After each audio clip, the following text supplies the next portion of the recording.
미국의 금리 인하가 다시 시작되면서 전 세계 자산 시장이 요동치고 있습니다.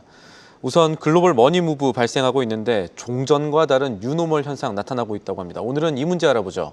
도움 말씀에 한국경제신문 한상춘 논설위원 자리에 있습니다. 안녕하십니까? 네, 안녕하십니까? 자, 위원님.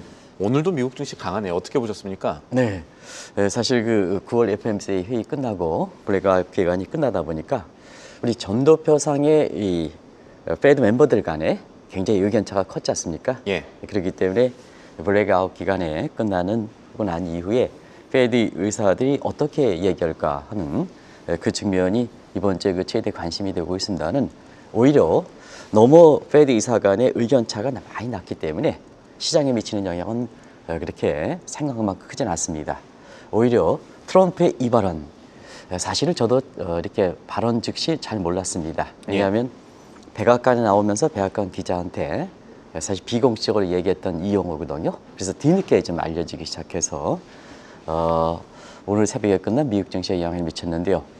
바로 트럼프가 언제 얘기하나 했던 것이 월가의 관심이었었는데요. 우리가 금리 가이던스, 실적 가이던스라는 얘기는 잘 알고 있습니다는 주가 가이던스, 이거 언제 얘기했나 했는데 이번 얘기했습니다. 그래서 그 영어 표시를 그대로 가져왔습니다. 그래서 now so far away it인데요. 여기 it은 무엇이냐? 요거 이제 it이거든요. 근데 이게 사실 생소한 것이라면 아마 오늘 다우 5만 얘기를 트럼프 입에서 얘기했을 겁니다. 근데 이 it은 바로 지난 4월 초에 시청자 여러분 기억나시죠? 미국의 그 관세, 상호 관세 부과 이후에 미국 증시가 많이 떨어졌습니다. 그때 관세 책사라였던 피터 나바로 교수가 사실 주가가 떨어지는 것보단 주식을 사라. 저희 방송에서도 사실 우리나라의 대기업에 이렇게 오너께서 미국보다는 중개 BYD, 근데 BYD는 지금 워렌 버핏이 전량 처분했어요. 예. 근데 이 방송을 통해서는 오히려 미국 주식을 사는 게 낫겠다, 또 한국 주식을 사는 게 낫겠다 하는 이런 쪽으로 됐었는데요. 그때 당시에 다우존스 지수가 놀라지 마시기 바랍니다. 37,800이었습니다. 근데 사실 그때 당시에 나바로 교수가 5만 얘기할 때 아무도 믿지 않았습니다. 예. 근데 지금 아마 그 우리 서PD께서 다우존스 지수를 보여주시겠습니다는 46,400입니다. 불과 5개월 만에 거의 10,000포인트 정도 올랐습니다. 상당히 빠른 속도죠. 예. 그래서 지금 다우존스 지수가 막판에 조금 내려서 46,381, 46,400이네요. 그 정도 됐습니다. 그러다 보니까 사실 이 실체에 대해서 상당히 관심들을 많이 이렇게 보는 겁니다. 그런 과정에서 이 트럼프의 말에 대해서 결과적으로 지금 미국 증시의 고평가 얘기가 많습니다. 8월에도 이렇게 고평가 분에서 야덴이라든가 레이 달레오라든가 그 다음에 톰리라든가 이런 세계적인 그 차트 분석가들은 8월 이후 9월달 주가가 떨어진다. S&P 15% 정도 떨어진다고 이렇게 발언하는 이런 시각도 있었습니다는 8월의 주가 상승, 오늘도 3대 지수가 사상 최고치를 기록했습니다. 사실 오늘 그 악재는 있었거든요. 왜냐하면 셧다운 우려 9월 19일까지 이렇게 결정이 돼야 되는데요. 이게 임시 예산안 이렇게 백업 차원에서 이게 통과가 되지 않았습니다. 그래서 10월 이후서부터는 예산안 처리가 되지 않으면서 미국의 셧다운이 다시 우려되는, 그리고 미국의 국채금리가 거꾸로 좀 올랐습니다는 사실 이것을 극복하고 3대 지수가 사상 최고치를 기록하는 양상인데요. 사실 미국 증시가 강하긴 강한 것 같습니다. 그래서 시청자 여러분, 트럼프 말을 믿으시겠습니까? 안 믿으시겠습니까? 그래서 미국 내에서도 트럼프 말을 믿지 않는 사람들이 많습니다. 그래서 트럼프 5만이다 얘기하니까 이 공매도 세력도 많이 이렇게 있고, 그 다음에 안전자산을 선호하는 이런 경향도 더 심해지고 있습니다. 예. 어찌됐든 이러한 그 안정자산과 위험자산 간에 서로 극과 극을 흐른다는 것은 결국 9개월 만에 단행했던 9월 FOMC 피봇이 글로벌 무브에 한동안 이렇게 잠잠했던 글로벌 무브에 새로운 변화를 변화를 초래한다는 측면에서 향후에 이 글로벌 자금들이 어떤 쪽으로 가느냐 하는 것이 각종 그 재테크의 승리를 결정하는 데 중요한 변수가 되지 않겠나 이렇게 보고 있습니다. 트럼프식 주가 가이던스가 나왔다. 이 점도 미증시 볼 때 흥미로운 부분인데요. 이 말씀하신 대로 9월 FOMC 회의 끝난 이후에 글로벌 머니무브 현상에 불이 붙는 것도 투자자들로서는 지켜봐야 될 부분 아니겠습니까? 네. 사실 글로벌 머니무브에서 9월 FOMC에서 금리를 인하한다면 정상적인 모습은 주식에서 채권 쪽으로 가야죠. 사실 이런 상태에 그 소위 머니 무브 현상이 발생해야죠. 굳이 예. 이제 따져놓는다면 우리가 채권에서 증시는 그레이드 로테이션이고 그리고 주식에서 채권을 가면 머니 무브. 근데 광의적으로 해석하면 머니 무브다 이렇게 보시면 되겠는데요. 이론적으로 보면 미 페드가 금리를 내리면 채권을 가야 됩니다.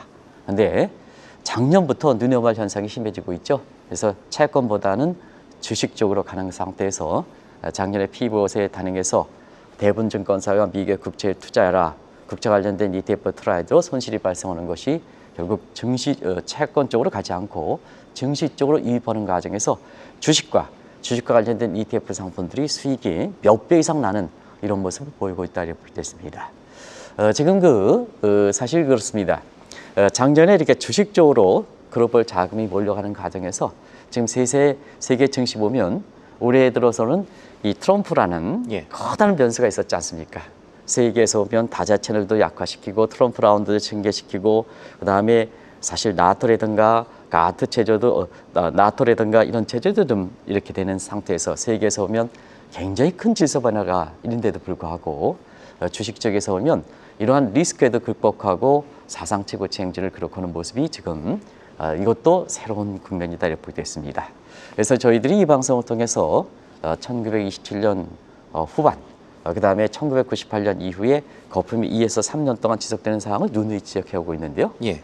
처음 제시했을 때 지난 그 7월 이후부터 계속해서 주가 조정 얘기가 있지만 주식은 사상 최고치를 기록하는 것도 바로 그런 측면에서 이해될 수 있다 이렇게 보겠습니다. 자, 주식은 위험 자산입니다. 근데 주가가 올라가면 거품이 되다 보니까 사람이 그런 것 같습니다. 저는 이 주식이 올라가면 수익률이 좀 오르면 좀 간이 작기 때문에 좀 이렇게 주식을 더 투자하자 그런데 주가가 올라가면 올라갈수록 베이스 이펙트 때문에 수익률은 좀 떨어지는 측면이 있지 않습니까? 그래서 그런지 이제 간이 커지시니까 이 위험 자산보다 더 단기에 이렇게 수익을 낼 수 있는 극단적 위험 자산도 지금 선호하는 것 같아요. 예. 그만큼 유동성이 많다고 보실 때 있는데요. 그 중에 하나가 정크펀드 시장. 정크펀드가 지금 굉장히 돈이 몰리고 있습니다. 이거 한번 정리해 드리겠습니다. 예. 그리고 요즘 M&A 시장이 굉장히 이렇게 불이 붙고 있는데요. M&A 시장도 정상적인 기업들이 거래하는 프라이머리 M&A 시장보다 부실 기업이 거래되는 세컨더리 M&A 시장이 향을 보이고 있습니다. 이래서 위험 자산인 주식뿐만 아니라 극단적인 위험 자산을 선택하는 것도 최근에 사실 글로벌 그 머니 무브 그다음에 돈이 많은 상태 이런 것을 보여주는 대목이 아닌가 생각합니다. 맞습니다. 그런데 신기한 건 위험 자산으로만 돈이 몰리는 건 아닌 것 같아요. 금값 급등 보면 그런 생각이 많이 들거든요. 우리가 이제 이 방송을 통해서 누차에 걸쳐서 금융의 실물보다 3대 1 정도 높습니다. 예. 그러다 보니까 주식과 채권이 같이 갑니다. 떨어지면 같이 떨어집니다. 근데 아직도 이제 증권사에서는 사실 위험 자산 가면 안전 자산 안 간다. 트레이드업 관계로 생각하시는 것 같아요. 예. 그렇지 않습니다. 그렇지 않습니다. 지금 이제 최근에 보면 극단적인 위험 자산, 정크펀드도 이렇게 돈이 몰리고 그다음에 세컨드리 M&A 시장도 몰리고 주식 시장도 돈이 몰리는데 자, 그러면 금값이라든가 기금속 가격은 안전자산 가격이 떨어져야죠. 근데 오늘도 아마 서 PD께서 금값이 아주 굉장히 2% 이상 올라가는 것을 아마 보여줄 겁니다. 그래서 지금 금값의 상승세가 아주 예전에 1차 도함수 가격이 0보다 크고 2차 도함수 값은 0보다 크다 해서 예. 금값의 상승 속도가 가파르다 하는데요. 오늘 놀라지 마시기 바랍니다. 오늘 금값 3,781달러입니다. 하루에 2% 이상 상승했습니다. 근데 이것은 뭐냐? 주식도 오늘 사상 최고치를 기록했는데도 불구하고 금이 2% 이상 하루 변동폭입니다. 그리고 은도 3% 이상 폭등을 해버렸습니다. 어떤 현상입니까? 극단적 위험자산이라면 극단적 안전자산 떨어져야죠. 왜 그럴까 하는 측면은 사실 오늘 예산안에 이렇게 문제로 인해서 디폴트 위험이 되다 보니까 국채가 안전자산으로 효력이 떨어지고 달러도 안전자산의 효력이 떨어지다 보니까 그리고 디지털 금이라 하는 비트코인도 지금 제자리에 11만 달러에서 왔다 갔다 하니까 맞습니다. 결과적으로 이렇게 인플레 해칭 수단으로 사실 금에 몰리고 있다 이렇게 됐습니다. 지금 인플레 해칭 수단으로 할 수 있는 게 뭐가 있겠습니까, 시청자 여러분? 사실 글로벌 유동성이 이렇게 많이 풀리고 금리 인하 국면이 되면 인플레가 올라갈 것이다 하는 것은 누구나 다 기대하고 있는데요. 그래서 지금 현물의 지금 물가 상승률보다 1년 후 내지는 5년 후 장기적인 기대 인플레가 높은 것도 바로 앞으로 돈이 많이 풀리다 보니까 인플레는 자 누가 잡느냐 하면 이 과학자에서 인플레에 대한 불안감 때문에 해칭 수단으로 제약되어 있는 기금성에 몰리는 과정에서 이런 모습이다 이렇게 볼 때 있습니다. 저도 이렇게 이 방송을 통해서 국제금리 시장을 이렇게 한 20년간 해설해 옵니다는 올해처럼 금이 이렇게 많이 올라가는 것은 처음이었습니다. 지난번에도 우리가 신인계 앵커 사모님한테 이렇게 예물 반지 받으신 거 꺼내본 적 있습니까? 찾아본 적 있습니까? 그때 생각을 한 적이 또 고백했죠. 얘기했습니다. 제가. 예. 네, 벌써 올해 금값이 43.2%가 올랐습니다. 저도 이게 깜짝 놀랐습니다. 계산을 두 급등이라고 번씩 해야죠. 해봤습니다. 예, 맞습니다. 계산은 이게 이런 경우가 없기 때문에 오늘도 새벽에 여기 한 새벽 3시 한 40분까지 잡은 수치입니다. 그 위에 그냥 프레이스하게 움직였더라고요. 두 번씩이나 계산해봤습니다. 43%가 나왔기 때문에 이게 잘못 계산한 게 아닌가. 근데 은가는 더 올랐습니다. 은가격은 51%나 급등했습니다. 그래서 지금 시청자 여러분께서는 금값이 4,000달러 넘느냐 하는데 지금은 4,000달러를 넘어서 5,000달러 전방이 골드만삭스에서 나오는 것을 보실 거로 이렇게 봅니다. 그래서 최근에 이 극단적인 위험 자산과 함께 극단적인 안전 자산들이 선호하는 것도 아마 이석적이다. 그래서 증권사가 안정 자산이 가면 위험 자산이 떨어질 것이다. 위험 자산이 올라가면 안정 자산이 떨어진다. 이런 상태에서 PB들이 금융 상품을 권유하는 시대는 지나갔다 하는 것을 말씀을 드리겠습니다. 그러니까 어떤 분들이 뭐 자산 관리 도와주시는 분들이 자 이제는 안전 자산 대 위험 자산 이런 구도로 설명하면 요거 틀렸구나라고 생각하는 게 좋다는 말씀이시죠? 네, 그렇습니다. 알겠습니다. 네네. 지금 이렇게 글로벌 머니 무브 현상이 이제 지속이 되는 것은 아무래도 미국으로부터 시작된 금리 인하 이것 때문이라고 봐야겠죠. 이게 더 갈 것이라고 봐야겠습니다. 네. 사실은 지금 시발점이 예. 그걸 FMC를 기점으로 한다면 금리 인하가 9개월 만에 단행했지 않습니까? 그럼 이런 국면이 많은 변동이 있겠지만 기본적인 것은 미국의 금리, 그 다음에 각국들의 금리는 어떻게 될 것이냐 하는 측면인데요. 그거는 9월 FMC의 이용성이 떨어지긴 했지만 점도표의 금리 인하 패스를 보면 아시지 않냐 생각합니다. 그래서 그 내용들은 좀 다들 아실 겁니다.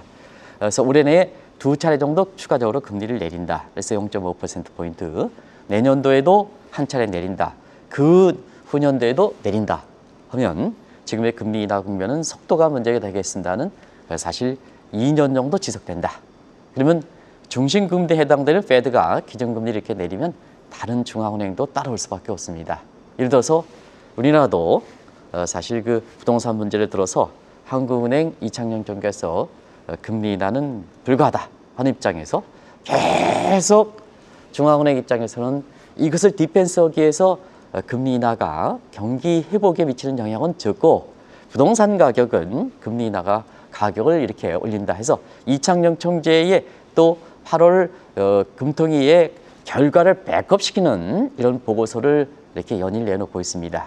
반면에 현 이재명 정부에서는 경기 회복에 중점을 두는 이런 모습이 돼서 서로가 이렇게 기량 세력을 이렇게 이루고 있는 이런 측면인데요. 저 개인적으로 보면 지금 우리 국민들 입장에서는 우리 대다수의 국민들이 속해 있는 중하위 계층을 위해서는 손에 드는 소득이 중요합니다. 그런 측면에서는 부동산은 우리나라의 전체적인 부동산의 강풍 문제는 아니지 않습니까? 서울의 일부 지역이 문제지 않습니까? 지방 같은 경우는 지금 부동산이 이렇게 금리 이렇게 동결로 잡는다, 금리 인상으로 잡는다 하면 난리법석을 필 겁니다. 왜냐하면 부동산이 침체돼 있기 때문에 그런 측면에서 마치 그 기량세력보다는 정부 초기에는 통화정책과 재정정책이 같이 갈 필요가 있지 않느냐. 그런데 부동산에 대해서 그 문제에 대해서 금리 동결을 한다는 이 한국은행도 이런 얘기하지 않습니까? 10월 금통위에서는 금리를 내릴 여력이 있다. 이게 무슨 얘기입니까? 미국 경제보다 한국 경제가 그렇게 어려운데도 불구하고 왜 페드 쫓아옵니까? 이와 마찬가지로 미국의 기준금리가 떨어지면 각국들이 통화정책에 어떤 기조 관계없이 그만큼 금리 인하 여력이 생기는 겁니다. 그래서 페드의 그 금리 인하가는 다른 중앙은행들의 금리 인하가 돼서 이 국면은 좀 당분간 지속되지 않겠느냐 하는 측면에서 트럼프의 말에 대해서 신뢰하고 뒤늦게 거품인데도 불구하고 포머족들이 주가가 사는 과정에서 오늘 3대 지수가 사상 최고치 행진을 동반적으로 기록하는 모습을 보였다. 이렇게 볼 수 있습니다.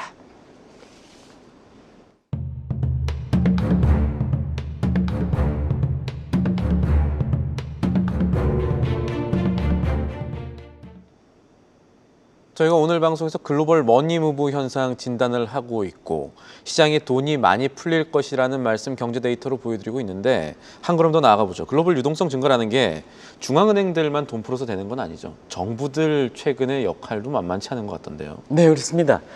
사실 우리가 금융이 실물보다 팔로잉이 아니라 리딩 인더스트리이고 금융 사이즈가 실물보다 3대 1 정도 이렇게 되면 예.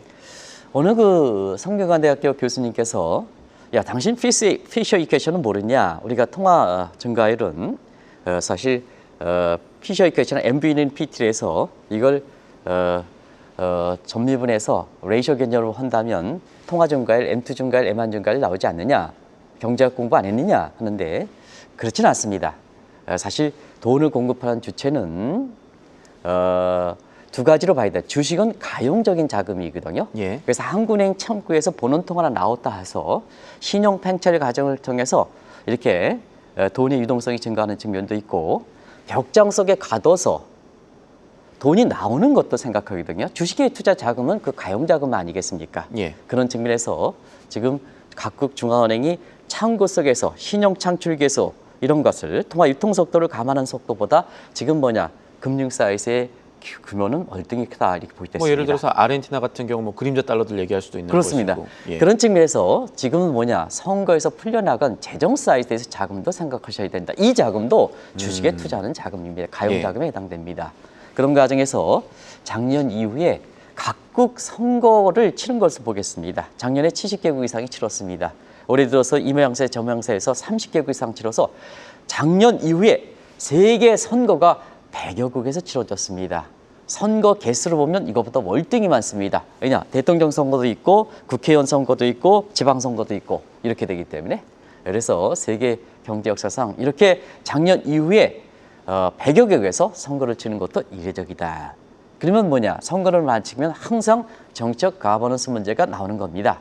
이게 정책 가버넌스는 경제적 측면과 얘기할 때 홀이코노미 현상입니다. 홀이코노미는 나중에 가서 설명드리겠습니다. 결국 정치가 금융에, 정치가 경제에, 정치가 증시에, 정치가 외환에 이렇게 미치는 현상을 전체적으로 홀이코노미 현상이다. 파리스 플러스 이코노믹의 이렇게 신조어다 이렇게 보시면 되겠습니다. 자, 이런 상태에서 돈을 얼마나 더 풀까 하는 권력력이 강한 파퓰리스트들이 지금 세계 총수권자들이지 않습니까? 예. 근데 트럼프가 여기에 핵심인데요. 다른 통수권자들도 트럼프를 비판하면서 본인은 또 최고 권력력을 주장해요. 그렇지 않습니까, 지금? 제2, 제3의 트럼프를 지향하는 것도 지금 이렇게 홀이코노믹의 굉장히 특색이다 이렇게 보겠습니다. 결과적으로 보면 선거에서 지금 금권 성취죠. 전 세계적으로 보면 돈이 3천조 원이나 풀렸습니다. 그러면 이제 3천조 원에서 자, 신인 앵커가 내가 이거 불확실한데 사모님 원래 비상금을 갖고 있었는데 예. 숨겨놓고 있는데 사실은 아닙니다만. 예. 이 금권적재에서 돈이 풀려나와 주가가 올라가면 옆집에 한상춘 논세혈인이 돈을 벌었어. 그러면 비상금을 갇혀 있는 게 어떻게 했습니까? 결과적으로 금권정치에서 돈이 나와서 주가가 올라가는 모습에 대해서 배 아프시니까 그 나도 돈을 같이 꺼내내죠. 넣고, 예. 그래서 비상금은 호딩머니다. 퇴장통화다. 근데 요 금권 정치에서 풀린 자금들이 마중물 역할을 해서 결과적으로 신인기 앵커님 지금 강하게 부인하고 계십니다는 비상금이 얼마나 예. 많을지 모르겠습니다는 그 자금이 나오게 된다. 그게 디스호딩머니다. 요 자금들이 풀린다. 그래서 통화 유통 속도라든가 통화의 신용 창출 계수가 높아진다는 얘기입니다. 그러다 보니까 주식 쪽에서는 단순히 한국의 창고에서 나오는 보는 통화뿐만 아니라 이 자금들이 이렇게 많은 거다 하는 것을 말씀을 드리겠습니다. 예. 한 의원께서 좋은 비유를 해주셨고 아까 그 비유하실 때 카메라가 제 얼굴 안 잡아주신 거에 대해 감사하게 생각하고 있는데 자, 그런데 이건 생각해야 됩니다. 저희가 금권 선거라고 하면은 포퓰리즘 얘기를 안 할 수는 없습니다.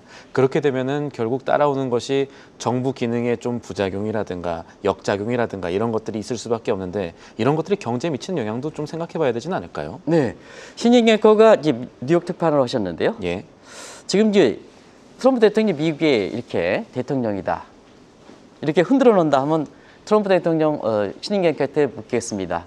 그러면 신인 앵커가 미국의 국민이라면 또 미국에서 이렇게 돈을 번다 그러면 트럼프 대통령을 쫓아가시겠습니까? 안 쫓아가겠습니까? 솔직하게 얘기하시기 바랍니다. 음. 예. 야, 이거는 대답이 조심스럽겠는데요. 네네. 조심스러워서 제가 대답을 해드리겠습니다. 예. 트럼프 대통령이 저렇게 국민의 법과 규율을 그렇게 무시하고 흔들다 보니까 트럼프가 실제로 쫓아가는 사람이 많습니다. 아, 왜냐? 정치적인 그런 이념과 것뿐만 아니라 관계없이. 경제적 예. 측면에서. 그래서 렌트가 발생하기 때문에 그렇습니다. 자막에서 나오겠습니다는 바로 이코노믹 렌트는 지대의 축입니다. 그래서 미국 사회를 아부권 사회로 만드는 겁니다. 아부권 사회는 뭐냐? 트럼프만 졸졸 따라다니는 풍토입니다. 그러면 뭐냐? 두 가지가 되겠죠. 졸졸 따라다녀야 돈을 벌 수가 있는 거죠. 왜냐하면 작년에 트럼프가 얼마나 돈을 많이 벌었습니까? 올해도 아마 작년에 그 8천억 달러 정도 이렇게 벌었던 거를 기억하는데 올해도 이 정도 번다 그래요. 그게 뭐냐? 트럼프만 본인이 도덕성이 떨어진 상태 트럼프가 뭐냐? 코인에서 뭘 얘기할까? 그러면 트럼프에서 정보를 그런 일이 없겠습니다는 뭐 그런 일이 있을 수가 있습니다. 또 제가 확정적으로 얘기하지는 않습니다. 예. 그러면 뭐냐? 트럼프에서 정보를 꺼낸다. 뭐 립서비스라도 조용한 표정을 끈다 하면 미리 그 코인에 대해서 이렇게 먼저 사면 돈을 대단히 많이 벌겠죠. 그게 뭐냐? 작년에 대통령이 돼도 불구하고 8천억 달러 이상의 돈을 번 것도 바로 그런 측면이지 않습니까? 이게 뭐냐? 아부권 사회를 만들어내는 것은 비정적인 이득을 발생한다는 이 부정부패라는 문제입니다. 미국이 부정부패에서 깨끗한 사회입니까? 그렇지 않습니다. 미국은 부정부패가 독일의 국제투명성기구에서 발표된 공식입니다. 예. 사실 올해 초에 발표된 2024년에 바이든 정부가 깨끗했다 하더라도 미국의 독일의 국제투명성기구에서 발표한 부패도 이제 65점입니다. 그래서 바하마와 함께 28입니다.